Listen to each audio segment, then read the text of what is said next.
మీ మంచికి రావడానికి ప్రభు నాకు ఇచ్చిన ఈ మంచి తరుణాన్ని బట్టి దేవునికి స్తుతులు చెల్లిస్తున్నాను.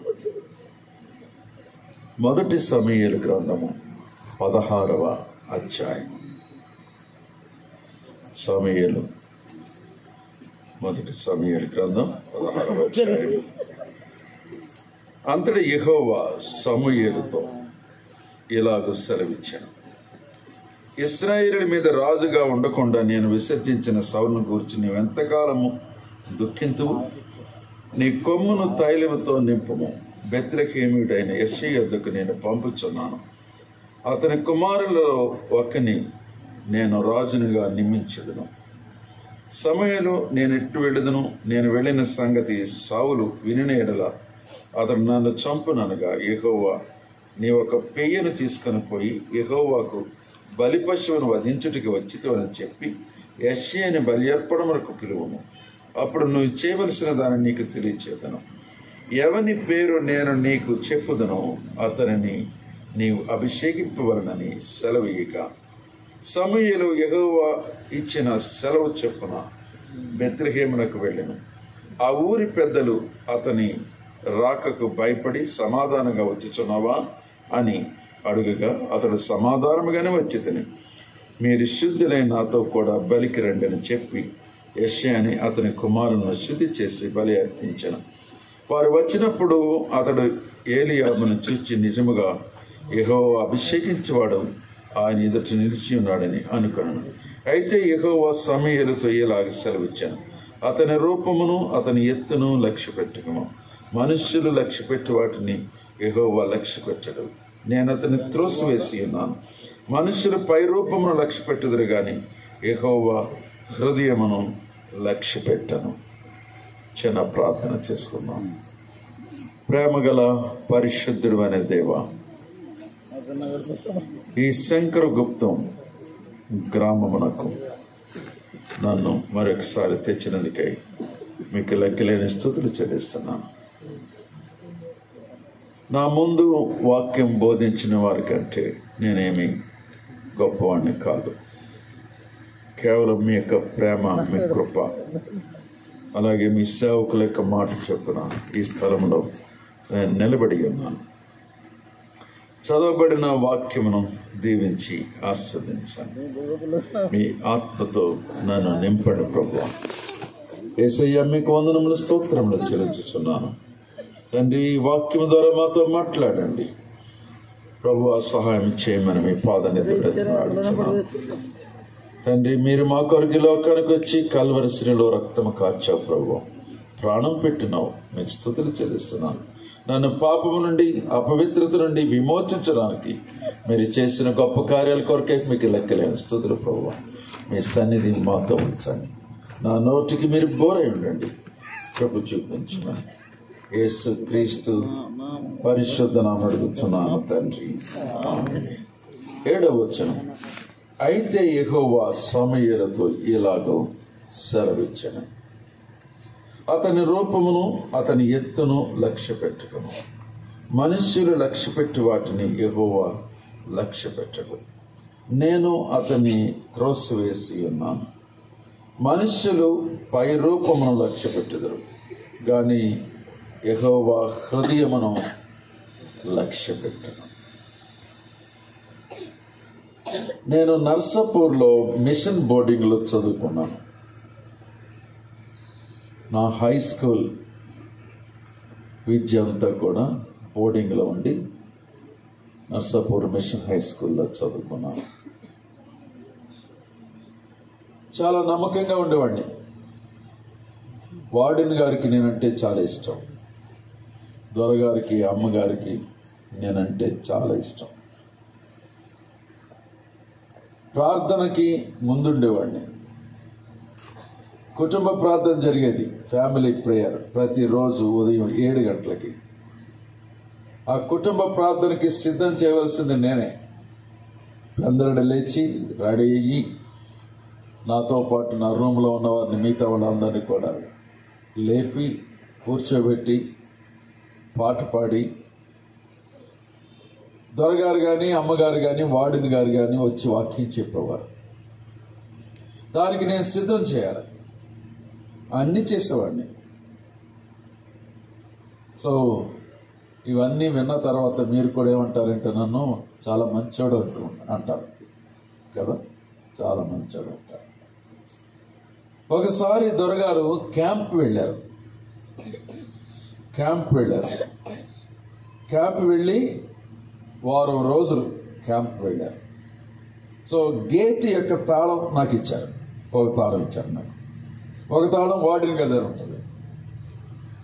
నా డ్యూటీ ఏంటంటే సాయంకాలము భోజనం అయిన తర్వాత నాతో ఒక ఫ్రెండ్ని తీసుకెళ్ళి ఆ బంగ్లాలో వరండా ఉంటుంది, అక్కడ నేను పండుకొని చదువుకుని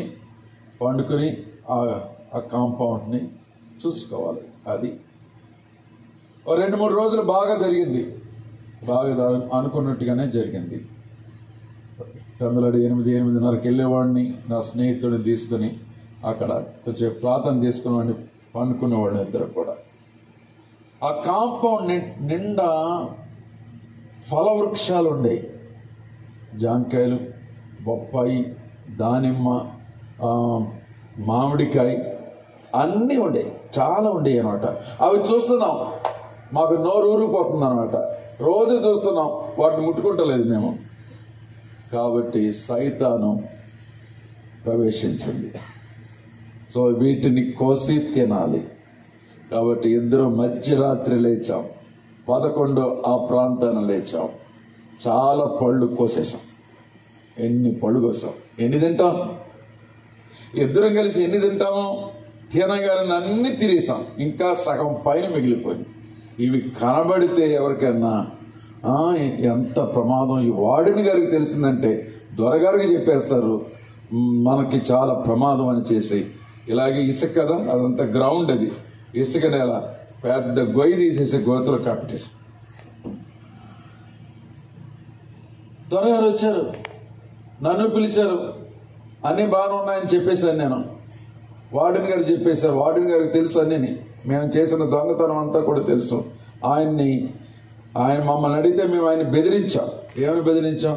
నువ్వు స్టోర్ రూమ్లో ఉన్నాయని దొంగిలిస్తావు కదా నువ్వు, మా సంగతి నువ్వు చెప్పావంటే నీ సంగతి మేము చెప్పేస్తామన్నారు. అంతే, వార్డెన్ గారు దాచేశారు. హృదయం ఎంత మోసకరమైనదండి, ఎంత మోసకరమైనది. పైకి కనబడేదోటి, లోపల ఎంటైర్లీ డిఫరెంట్, పూర్తి వ్యత్యాసం. పైకి మంచిగా కనబడతాం, పైకి నిర్మలంగా కనబడతాం, లోపల ఉన్న భావోద్రేకాలు ఎవరికి తెలియదు. అది పంచుకుంటేనే తెలుస్తుంది, దేవుని సన్నిధిలో చెప్పుకుంటేనే తెలుస్తుంది. దేవుని సేవకుల దగ్గరికి వెళ్ళి నీ తలంపులు, నీ హృదయంలో ఉన్న పరిస్థితి చెప్పుకుంటేనే వారికి తెలుస్తుంది, వారు ప్రార్థన చేయగలరు. నీ హృదయాన్ని తెరవనంతకాలము ఏమిటి ప్రయోజనం?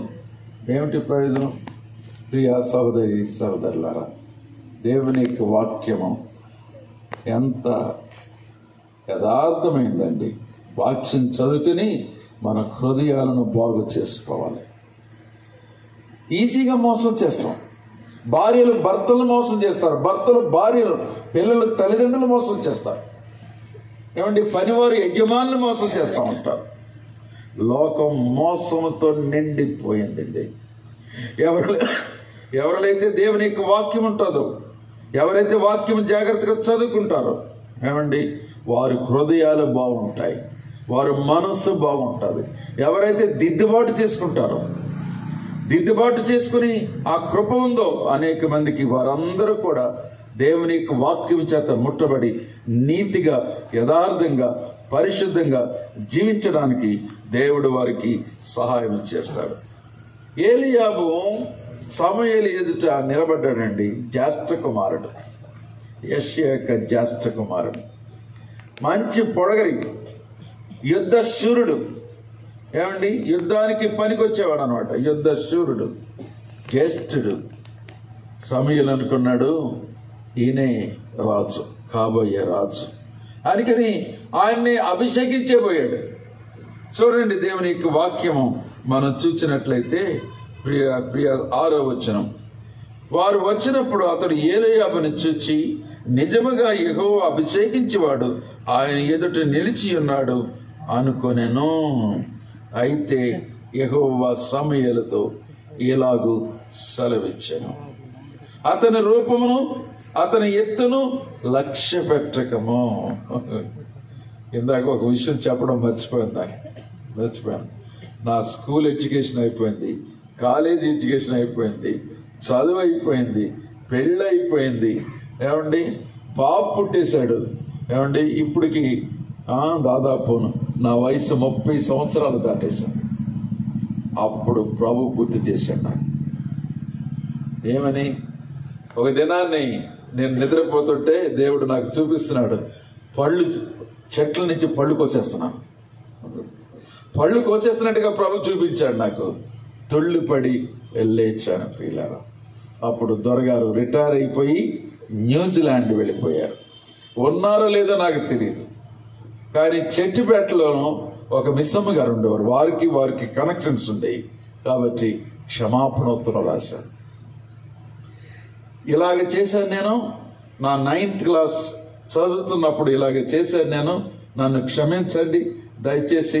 ఈ ఉత్తరాన్ని దొరగారికి పంపించాను. వారు ఎక్కడుంటే అక్కడికి పంపించండి, నన్ను క్షమించమని చెప్పండి అని మిస్ హార్డింగ్స్ అనే ఒక గొప్ప దైవజనురాలు ఇస్తే ఆమె ఆ ఉత్తరాన్ని 4 నెలలు పట్టిందండి అది న్యూజిలాండ్ వెళ్ళడానికి. రిప్లై ఇచ్చారండి. అంటే బ్రతికున్నారన్నమాట వారు. రిప్లై ఇచ్చారు, దేవుడు నీ హృదయాన్ని తెరిచారు, మేము సంతోషిస్తున్నాం. నీ బాల్యకాల పాపం నన్ను ఒప్పుకున్నాను, నువ్వు దేవుడు నిన్ను దీవిస్తాడు అని నాకు తిరిగి ఉత్తరం రాశారండి. ఆ ఉత్తరాన్ని చాలా కాలం ఉంచుకున్నాను. చాలా సంవత్సరాలు అయిపోయింది. అది చిరిగిపోయి నలిగిపోయి చిరిగిపోయింది. ప్రియ సహోదరి సహోదరుడా, నీ హృదయాన్ని యేసుక్రీస్తు ప్రభు రక్తం ద్వారా శుద్ధి చేసుకోవాలి. యేసు ప్రభు శిలువలో కార్చిన రక్తము నీ హృదయాన్ని శుద్ధి చేస్తుంది. నీలో ఉన్న ప్రతి పాపాన్ని కడిగి నిన్ను పవిత్రుడిగా పరిశుద్ధురాలుగా నిన్ను చేస్తుంది. ప్రియులారా, దేవుని వాక్యం చెప్తుంది, అతని రూపమును అతని ఎత్తును లక్ష్య పెట్టకము. మనుషులు లక్ష్య పెట్టి వాటిని యెహోవా లక్ష్య పెట్టడు. నేను అతని త్రోసివేసి ఉన్నాను. మనుష్యులు పై రూపమును లక్ష్య పెట్టుదురు గాని యెహోవా హృదయమును లక్ష్య పెట్టును. హృదయాన్ని లక్ష్య పెడతారు ప్రియులారా. ప్రియ సహోదరి సహోదరులారా, ఏమండి, నాకు హిందీ అంటే చాలా కష్టం. ఇప్పటికీ హిందీ రాదు నాకు. హిందీ చదవలేకపోయేవాడిని. ఏదైతే పరీక్షకి వస్తుందో, పరీక్షలో ప్రశ్న వస్తుందో అదొక్కటే చదివేవాడిని. అది తప్పకుండా వస్తుందని తెలుసు నాకు. అదే ఒక్కటే చదివేవాడిని. కాబట్టి ఒక పేపర్ తీసుకుని ఆ ప్రశ్న రాసి దానికి ఆన్సర్ రాసిచ్చేవాడిని. ఆన్సర్ రాసి సిద్ధంగా వచ్చేవాడిని. పరీక్ష పేపర్ వచ్చినప్పుడు, అంటే ఆ రోజుల్లో స్లిప్ టెస్ట్లో ఎవరి పేపర్ వాళ్ళు పట్టుకెళ్ళాలి కాబట్టి పరీక్ష పేపర్ ఇచ్చిన తర్వాత ఆ పేపర్ పక్కన పెట్టి ఈ పేపర్ పెట్టేసేవాడిని. 100కి 100 మార్కులు వచ్చేసి 100కి 100 మార్కులు వచ్చేసి ఎందుకంటే అన్ని చూసి రాసేస్తుంది కదండి. ప్రియా సహోదరి, ఎంత మోసం అండి, ఎంత మోసం. దేవుని యొక్క వాక్యము ఏమని చెప్తుంది చూడండి. ఇర్మియా గ్రంథము 17వ అధ్యాయము. ఇర్మియా గ్రంథము 17వ అధ్యాయము. ఎవరి దగ్గర మైక్ ఉందా? చదవగలరా? 17వ అధ్యాయము 9వ వచనం. హృదయము అన్నిటికంటే మోసకరమైనది, అది ఘోరమైన వ్యాధి కలది. హృదయము అన్నిటికంటే మోసకరమైనది, అది ఘోరమైన వ్యాధి గలది. దాన్ని గ్రహింపగలవాడు ఎవడు? ప్రియా సహోదరి, ఎవరండి? దేవుడు మాత్రమే. ప్రభు ఒక్కరే. నీ హృదయం ఎలా ఉందో ఆయనకు ఒక్కడికే తెలుసు. మిగిలిన వారందరినీ మోసం చేసేచ్చు. నువ్వు ఈ లోకంలో ఉన్న వారందరినీ మోసం చేసేచ్చు. నీ ఇరుగు పొరుగు వారిని మోసం చేయొచ్చు. నీ భార్యని బిడ్డలను మోసం చేయొచ్చు. నీ తల్లిదండ్రులు మోసం చేయొచ్చు. ఘోరమైన వ్యాధి కలది. ఎంతమంది మన హృదయంలో ఉన్న వ్యాధి ఏంటో తెలుసుకున్నాం. ఈ మోసకరమైన హృదయం నీలో ఉన్నదని గ్రహించావా? ఏమండి, గ్రహించావా? బ్యాంకులో నేను పనిచేసినప్పుడు కట్టల్లో ఒక నోటు తక్కువ వస్తుంది. అర్థమైందా? మీరు విన్నారా? నేను చేయలేదులేండి ఇది. నేను మేనేజర్గా ఉన్నాను. సో కస్టమర్లు వచ్చి నాకు కంప్లైంట్ ఇచ్చారు. ఏమండి, మీ వాళ్ళు క్యాష్ ఇస్తున్నారు, ఈ క్యాష్ ఇచ్చినప్పుడు కట్టకి ఒక నోటు తగ్గుతుందండి అని చెప్పారు. అక్కడ ఉన్న వాళ్ళందరూ కూడా సీనియర్లు, అందరూ సీనియర్లే. ఎవరిని కదిపినా కందిరేగ లాంటివాడే, కదిపితే కందిరేగ అయిపోతాడు అనమాట. కాబట్టి ఎంతో ప్రార్థన చేశాను. ప్రభువా, నేను మిమ్మల్ని నమ్ముకున్నాను, ఈ దొంగను నాకు చూపించాను ప్రభువా. వీళ్ళ వల్ల మోసం చేయబడి కస్టమర్లు నష్టపోతున్నారు ప్రభువా. ఆకివీడు అనే స్థలంలో నేను 2003లో మేనేజర్గా వెళ్ళాను. 2007 వరకు అక్కడ పనిచేశాను. 2005 నుంచి 7 వరకు పనిచేశాను. దేవుడు ఆ దొంగను చూపించాడండి. అద్భుతం అన్నమాట. ఆ దొంగను చూపించాడు, దేవుడు చూపించాడు. ప్రార్థన, నీవు నిజమైన ప్రార్థన పడువైతే నీ అవసరాలన్నీ చూపిస్తాడు. నీ కుటుంబ అవసరాలు చూపిస్తాడు, నీ బిడ్డల అవసరాలు చూపిస్తాడు. సో కాబట్టి ఈ సహోదరుని నేను ఏం చేశానంటే స్థానభ్రంశం చేశాను. అంటే అతడు పనిచేస్తున్న స్థలానికి తీసేసి వేరే చోట పెట్టాను. అందరూ అబ్జెక్ట్ చేశారు, స్టాఫ్ అందరూ అబ్జెక్ట్స్ పెట్టారు. యూనియన్లు ఉంటాయి కదా, అందరూ కూడా వచ్చి నాకు దెబ్బలాటకు రాబోయారు. రాలేదనుకోండి, దేవుని యొక్క మహా ఉచితమైన కృప పెట్టి నాకున్న ఆ దినాల్లో ఉన్న అధికారాన్ని బట్టి అతన్ని మార్చాను. ఎప్పుడైతే మార్చానో ఏమండి, ఆ కంప్లైంట్ తగ్గిపోయింది, పూర్తిగా నిర్మూలన చేయబడ్డది. మానవుని యొక్క హృదయము భయంకరమైన హృదయము, ఘోరమైన వ్యాధి కలది. నాకు ఒక రకమైన వ్యాధి ఉంటుంది, నీకు ఒక రకమైన వ్యాధి ఉంటుంది. అందరికి ఒకే రకమైన వ్యాధి ఉండకపోవచ్చు. ప్రియా సోదరి, నీ హృదయము ఒక విధంగా ఉండొచ్చు, ప్రియులారా నా హృదయం మరొక రకంగా ఉండొచ్చు. నీవు చేసే దొంగ పనులు, మోసకరమైన పనులు నేను చేయకపోవచ్చు. ప్రియులారా, నీవు వేరే రకంగా నీవు చేయవచ్చు. అందుచేతనే దేవుని యొక్క వాక్యం చెప్తుంది, హృదయము అన్నిటికంటే మోసకరమైనది, అది ఘోరమైన వ్యాధి కలది, దాన్ని గ్రహించగలవాడు ఎవడు?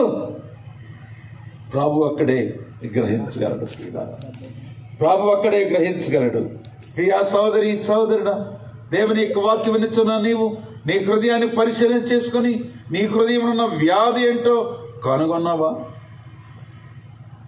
ఆ మోసకరమైన జీవితము నీకు తెలుసు. ప్రియా సోదరి, దాన్ని ఒప్పుకున్నావా? విడిచిపెట్టావా? నీ హృదయాన్ని శుద్ధి చేసుకున్నావా? ప్రియా సోదరి సోదరులారా, దేవుని యొక్క వాక్యం నుండి యోహాను సువార్త 2వ అధ్యాయం, యోహాను సువార్త 2వ అధ్యాయం 24వ వచనం చదవండి. యోహాను సువార్త 2వ అధ్యాయము 24వ. అయితే యేసు అందరిని ఎరిగినవాడు గనుక, యేసు అందరిని ఎరిగినవాడు గనుక ఆయన తన్ను వారి వశము చేసుకునలేదు. ఆయన మనుషుని ఆంతర్యం ఎరిగినవాడు, మనుషుని యొక్క ఆంతర్యమును ఎరిగినవాడు గనుక. ప్రియా సోదరి సోదరుడా, ఏమండి, మనుషుని యొక్క ఆంతర్యము ఎరిగినవాడు మన ప్రభు అండి, యేసుక్రీస్తు ప్రభు. కాబట్టి అయితే యేసు అందరినీ ఎరిగినవాడు కనుక ఆయన తను వారి వశము చేసుకునలేదు. ఆయన అంటే యేసుక్రీస్తు ప్రభు ప్రియులారా, మనుష్యుని ఆంతర్యమును ఎరిగినవాడు, ఎవరో కాదండి. ఏమండి, మీ హృదయంలో ఏముందో నాకు తెలియదు ప్రియులారా, ఏముందో నాకు తెలియదు. యేసుక్రీస్తు ప్రభు దగ్గరికి ఆయన ఒక్కరికే తెలుసు. ఆయన దగ్గరికి వెళ్ళినప్పుడు నీ ఆంతర్యం బయట వస్తుంది. నీ చెడు హృదయము, నువ్వు దాచిపెట్టిన పాపములు అన్నీ కూడా బయటకు వస్తుంది. ప్రియా సోదరు, ఒప్పుకోవాలి, వాటన్నిటిని ఒప్పుకొని విడిచిపెట్టాలి ప్రియులారా. అప్పుడే నీ హృదయం శుద్ధి చేయబడుతుంది. ప్రియా సోదరి సోదరుడా, దేవుని యొక్క వాక్యము ఆయన మనుష్యుని ఆంతర్యమును ఎరిగినవాడు. కీర్తన 7వ అధ్యాయము 9వ వచనం చదువుతాముడా. కీర్తన 7:9. హృదయములను అంతరింద్రియములను పరిశీలించు నీతిగల దేవా. వాట్ ఏ బ్యూటిఫుల్ వర్డ్ అండి. హృదయములను అంతరింద్రియములను పరిశీలించు నీతిగల దేవా. ప్రియా, నువ్వు చేసే పని ఎవరికి తెలియదేమో అని నువ్వు అనుకుంటావు. ఏమండి, నువ్వు చేసే పని ఎవరికి తెలియదేమో అని అనుకుంటావు. కానీ యేసుక్రీస్తు ప్రభు మన దేవుడు, రక్షకుడు. ప్రియా సోదరి సోదరుడా, ఏమండి, పరలోకాన్ని విడిచిపెట్టి ఈ నరరూపుతారుగా ఈ లోకానికి వచ్చాడు యేసుక్రీస్తు ప్రభు. నీ కొరకు నా కొరకు కల్వరి శిలువలో రక్తము కార్చాడు, ప్రాణం అర్పించాడు. ప్రియులారా, ఆ నీతి గల దేవునికి సమస్తము కూడా తెలుసు. ప్రియులారా, ఎంతకాలం నీ పాపాన్ని దాచిపెడతావు? ఎంతకాలం నీ అపవిత్రతను దాచిపెడతావు? ఎంతకాలం మోసంలో జీవిస్తావు? ఎంతకాలం అక్రమంలో జీవిస్తావు? దేవుని యొక్క వాక్యము ఏమండి మన హృదయాలు తెరిచినట్లయితే నీ పాపములన్నీ బయటకు వస్తాయి. నీ పాప జీవితం అంతా బయటకు వస్తుంది. ప్రియులారా, ప్రియా సహోదరి సహోదరులారా, దేవుని యొక్క వాక్యం మన హృదయంలోకి వెళ్ళనిద్దాం. ప్రియులారా, యేసు ప్రభుని ఎందుకు నమ్ముకోవాలంటే నీ ఆంతర్యం ఎరిగిన వాడు, అందుకని నమ్ముకోవాలి. నీ ఆంతర్యంలో ఉన్నదేంటో బయట పెట్టేవాడు ఆయన. ఇంకెవరికి సాధ్యం కాదండి, ఎవరి వల్ల కాదు. ఎవరు నీ ఆంతర్యాన్ని ఏమండి బాగు చేయలేరు. ప్రియా సహోదరి సహోదరుడా, దేవుని యొక్క వాక్యం మన హృదయంలోకి వెళ్ళి దేవుని యొక్క పాదాలు పట్టుకుంటే, ప్రభువా నా ఆంతర్యం ఏంటో నాకు తెలియజేయ ప్రభువా అని ఏమండి దేవుని యొక్క వాక్యము ఏమండి దయచేసి హెబ్రీలకు రాసిన పత్రిక 8వ అధ్యాయము, హెబ్రీ 8వ అధ్యాయము 12వ వచనం. నేను వారి దోషముల విషయమై దయ కలిగి వారి పాపములను ఇక ఎన్నడను జ్ఞాపకము చేసుకొనను. ఒప్పుకుంటే, నీ హృదయాన్ని తెరిచి ఒప్పుకుంటే ఏమండి నీ పట్ల దయ కలిగి ఉంటాడండి. దయగల దేవుడు ఆయన, దయగల రక్షకుడు. నీ కొరకు నా కొరకు ప్రాణం పెట్టిన దేవుడు. పరలోక వైభవాన్ని విడిచిపెట్టి మానవాళి యొక్క రక్షణ కొరకు లోకానికి వచ్చినవాడు, దయ కలిగిన వాడండి ఆయన. నీవంత ఘోరమైన పాపం చేసినప్పటికీ ఆయన క్షమించే దేవుడు. ప్రియులారా, ఏమండి నా భార్యని బాగా కొట్టేవాడు నేను. ఆమె నన్ను తిట్టేది, నేను ఆమెను కొట్టేవాడు. క్రైస్తవుడు నేను, ప్రార్థనకి వెళ్తున్నాను, దేవునికి వాక్యం చెప్తున్నాను, యవనస్తుల మధ్య వాక్యం చెప్పేవాడిని వివాహమైన దినాల్లో. కానీ నా భార్యను క్షమించలేకపోయేవాడిని, ఆమెను కొట్టేవాడిని, ఆమె నన్ను తిట్టేది. గందరగోళం. ప్రియులారా, మళ్ళీ ఆదివారం మాత్రం బైబిల్ పట్టుకుని ప్రార్థనకి వెళ్ళేవాడిని, భక్తి గల వాళ్ళకి కనిపించేసేవాడిని. ప్రియా సహోదరి సహోదరుడా, నేను 1980లో సహవాసానికి వెళ్ళాను. ప్రియులారా, 1980 సంవత్సరంలో వెళ్ళి బ్యాంకులో పనిచేస్తున్నాను. ట్రాన్స్ఫర్ మీద హైదరాబాద్ వెళ్ళాను.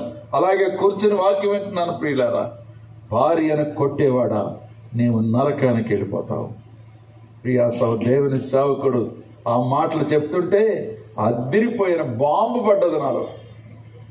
ఏమండి, నా జీవితాన్ని, నా రహస్య జీవితాన్ని, ఇంటిలో జరుగుతున్న జీవితాన్ని ఏమిటి పాస్టర్ గారు ఇలా చెప్పేస్తున్నారు అని అనుకున్నాను.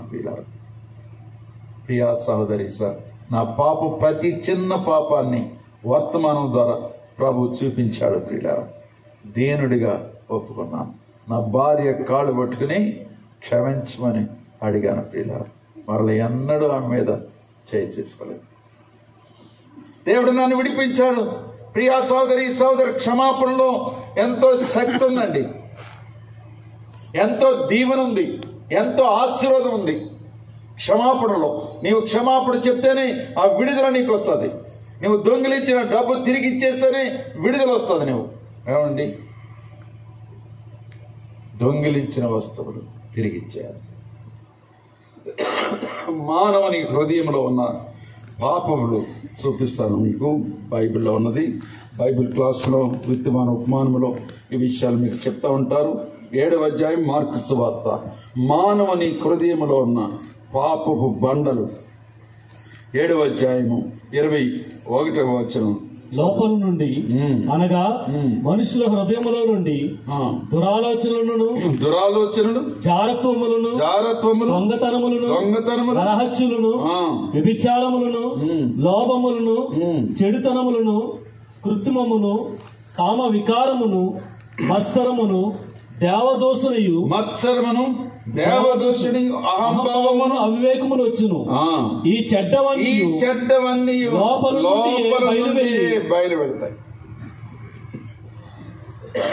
అన్ని అందరిలోనూ ఉండకపోవచ్చు, అన్ని పాపాలు అందరిలోనూ ఉండకపోవచ్చు, కానీ ఒక్కటి ఉంటే చాలండి నిన్ను పరలోకానికి వెళ్లకుండా చేస్తాను. ఒక్క పాపం చాలు, ఒక్క అపవిత్రత చాలు, నీ హృదయంలో దాగి ఉన్న ఒక్క పాపం చాలండి. ఇక్కడ ఇంచుమించు 13 బండల గురించి, 13 పాపముల గురించి దేవుని యొక్క వాక్యము చెప్తుంది ప్రియులారా.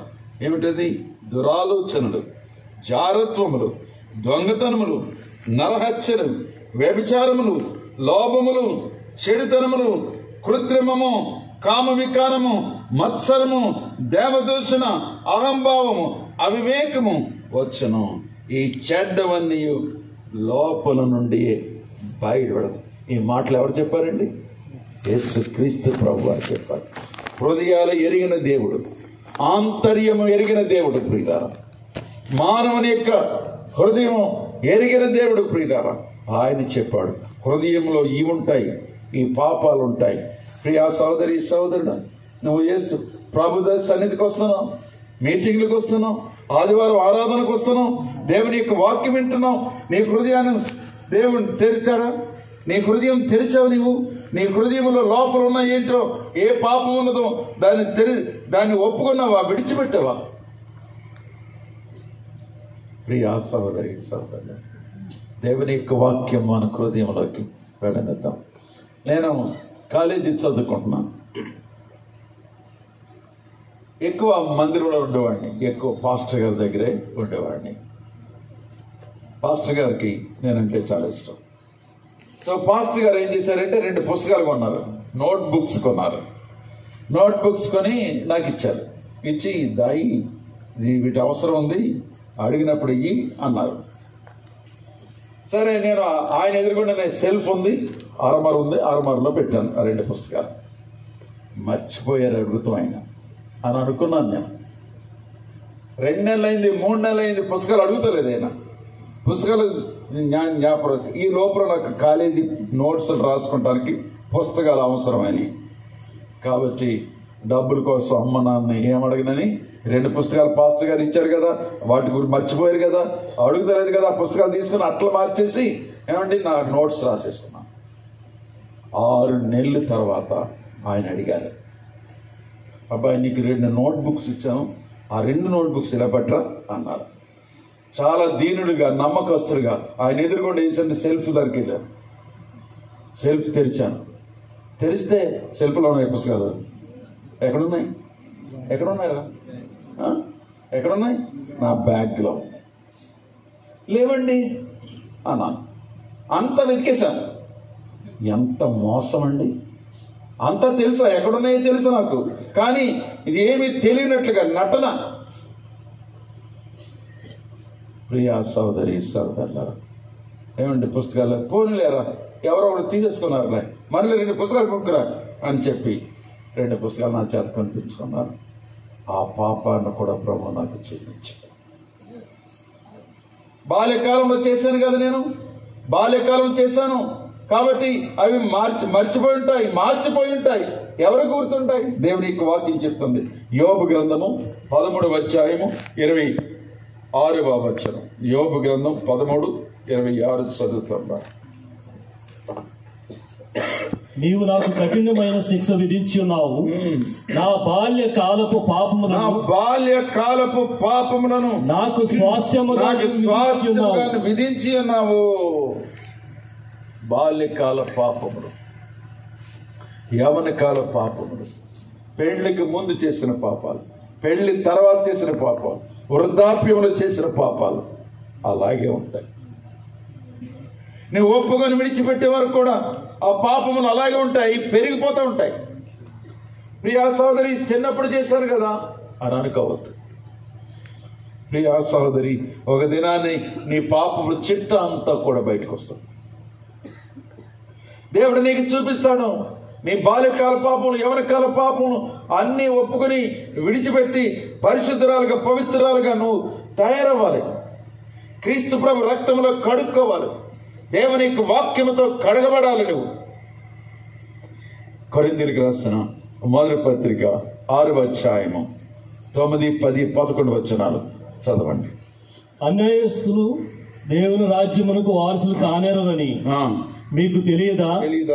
మోసపోకుడి, జారులైనను, విగ్రహారాధకులైనను, వ్యభిచారులైనను, ఆడంగితనం గలవారైనను, పురుష సంయోగులైనను, దొంగలైనను, లోబలైనను, త్రాగుబోతులైనను, దోషకులైనను, దోచుకొని వారైనను దేవుని రాజ్యము వారసులు కానేరరు. మీలో కొందరు అట్టి వారింటిరి గాని ప్రభు అయిన యేసు క్రీస్తు నామమును మన దేవుని ఆత్మయందును మీరు కడగబడి పరిశుద్ధపరచబడిన వారే నీతిమంతులుగా తీర్చబడాలి. ఇది జరగాలండి. మన జీవితంలో, అందరి జీవితంలో ఇది జరగాలి. ప్రతి ఒక్కరూ కూడా యేసుక్రీస్తు ప్రభు ఒక్కడే పాపరహితుడైన, ఏ పాపం లేదు, ఏ దోషం లేదు. ఆయనకి జన్మ పాపము, కర్మ పాపం లేదు. మనందరికీ జన్మ పాపం, కర్మ పాపం ఉన్నది. జన్మత పాపములో జన్మించిన వారు మనం. మిగిలిన వారందరూ కూడా పాపములో జీవించేవారు. ప్రియా సహోదరి, మన పాపములు మనం ఒప్పుకోవాలి. దేవుని సేవకుడు ప్రభు అయిన యేసుక్రీస్తు నామమును మన దేవుని ఆత్మయందును మీరు కడగబడి పరిశుద్ధపరచబడిన వారే నీతిమంతులుగా తీర్చబడాలి. ఇది జరగాలి. యేసుక్రీస్తు నామములో, ఆయన రక్తములో నీ పాపములన్నీ కడుక్కోవాలి, శుద్ధి చేసుకోవాలి.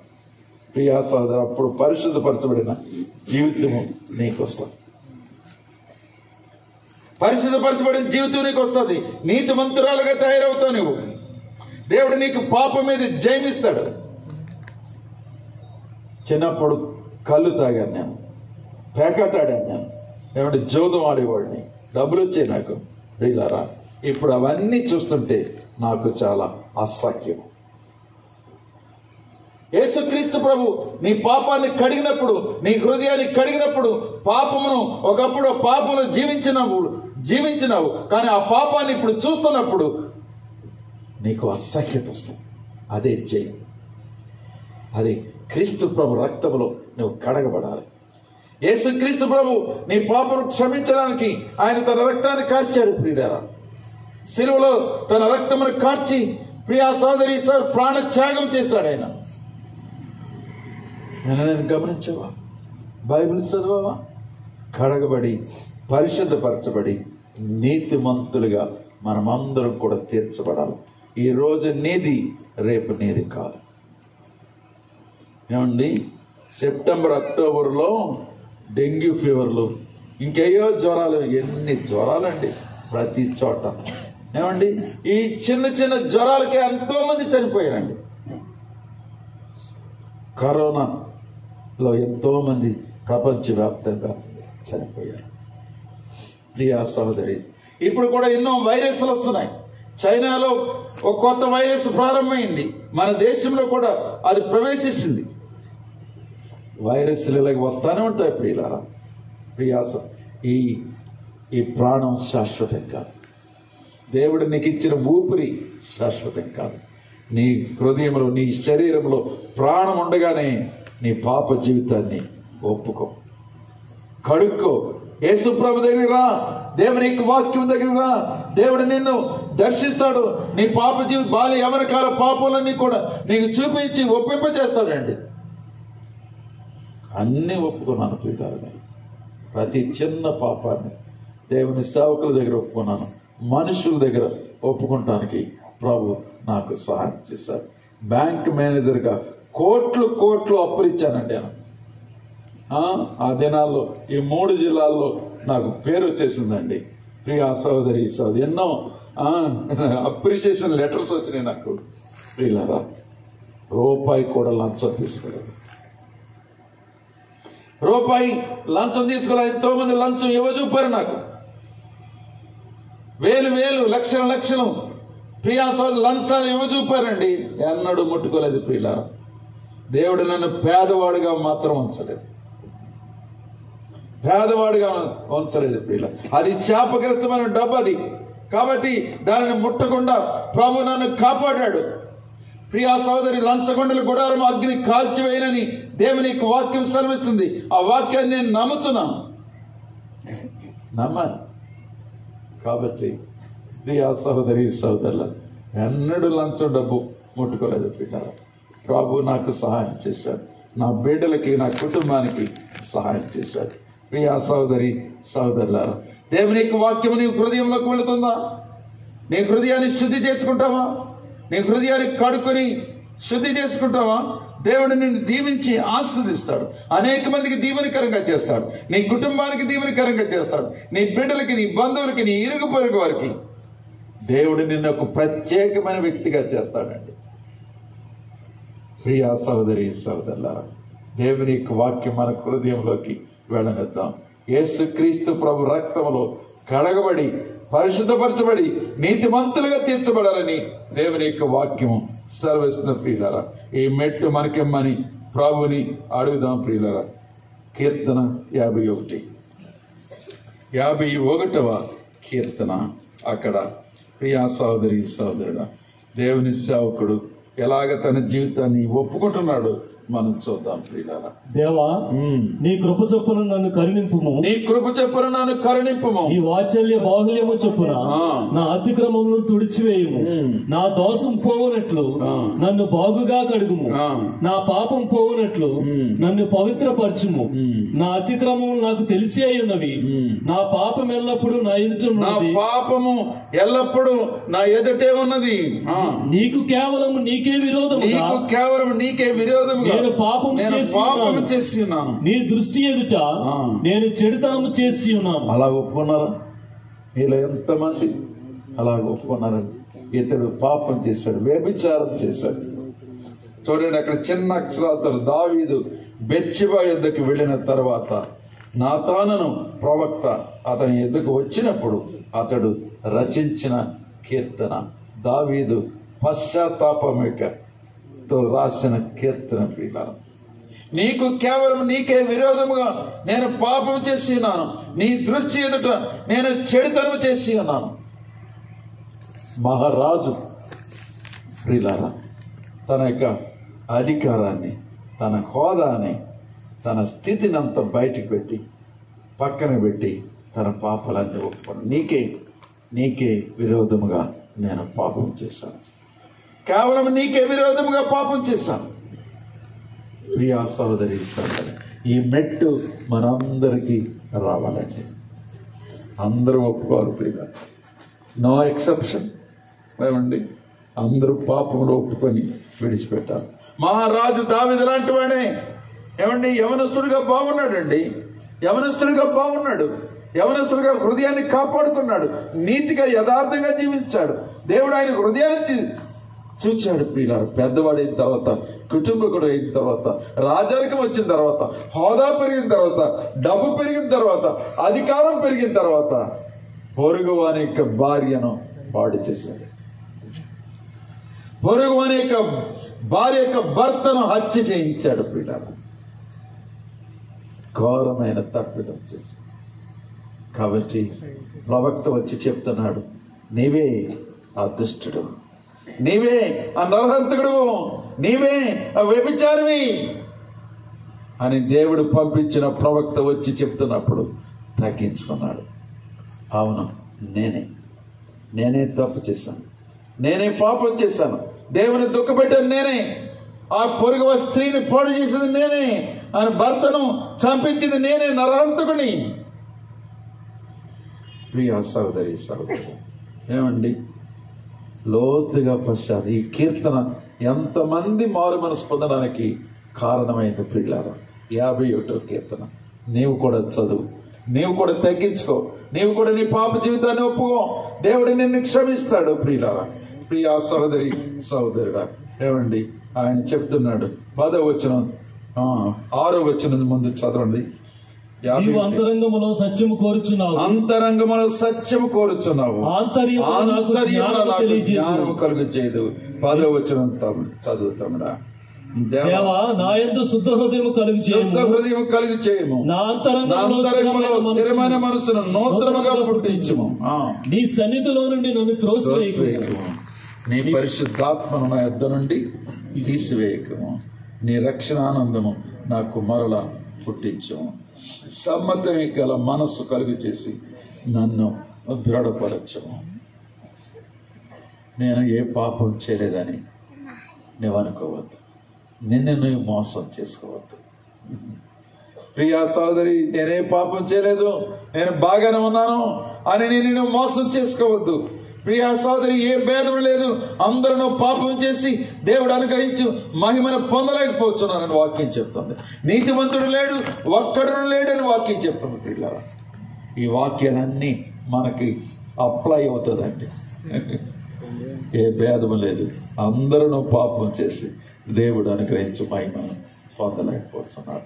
ప్రియా సోదరి సోదరుడు, నేను పాపిని ప్రభువా, దావీదు పశ్చాత్తాపడినట్లుగా మనం కూడా యేసు ప్రభు దగ్గరికి వెళ్ళి ఆయన పాదాలు పట్టుకుని నన్ను క్షమించు ప్రభువా, నన్ను బాగు చేయ ప్రభువా, నాలో ఉన్న పాపమును అంకురాన్ని తీసే ప్రభువా,